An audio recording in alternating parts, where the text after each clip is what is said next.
But what are the common money mistakes parents make when teaching kids? Kini gyud saksi kita pag bata like ako. Wala jud ta na-appeal unsaon pag kuan sa kwarta. Yes. No? Ang kini yan para ni sa tindahan, kini para sa eskwelahan, kini para sa pagkaon, para sudan, para kumpra. Wa gyud.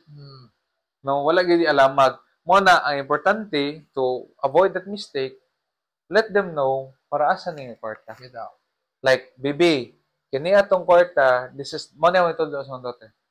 Big, kining 1,000, i-buy ni natong food for the whole week.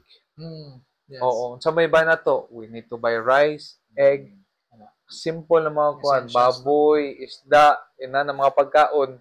Oo. So at least makatunan, okay, partly ko sa decision making ni Papa. Yes. No? Or ni Mama.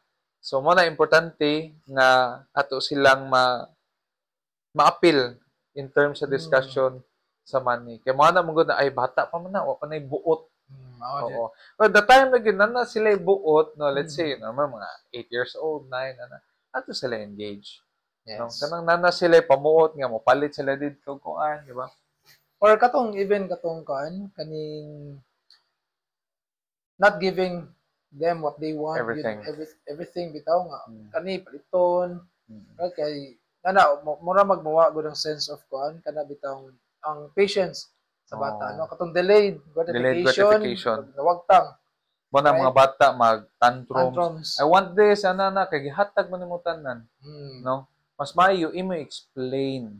Yes. Nga kami no before mi mo atog mall, no? Ako inon akong daughter daan. Na baby, atong adtuon sa mall is mananaw tag movie and then we'll buy some food. That's it. Okay? Okay. So, agreed. Adto na may dito, daghan kay ng mga toys, di na pansinon. Because the goal, na-set na nimo. Maura ni atong buhaton, ikabot dire. Makita sa playground, dili siya madto. Kaya imo naman nasutian na, mauni atong buhaton. Ang tendency, if wala ka makaset og goal, jud. Right? Magligid-ligid na diha. Oo. Ang kikibaw ba gid ta every time gawa sa balay, if wala joy like wa mo nakaset ingana, more or less magasto jud mga 1,000, no? 500 to 1,000 jud. 500 gamay ra pagkaon na 500, grabe. Urot. No, so kana those are, mistakes. Yes. Sa parents. Sa parents, correct. So yeah, that's why we said nga money lessons are not meant to be boring. Like ingani bitaw nga topic, no? So by making it fun, interactive, ingani, which is a good good topic. Katong wala na to nakatunan gyud. Atong i-impart ang knowledge sa mga bata, no? So kana just do kuan lang gyud, kanang follow sa among gipang advice karon, or you can make whatever nga para nimo mas masabtan sa mga imong mga anak, no, or inyuhang mga gipangbantayan. Kung ikaw usa ka guardian. And that's the important thing is just start small and be consistent.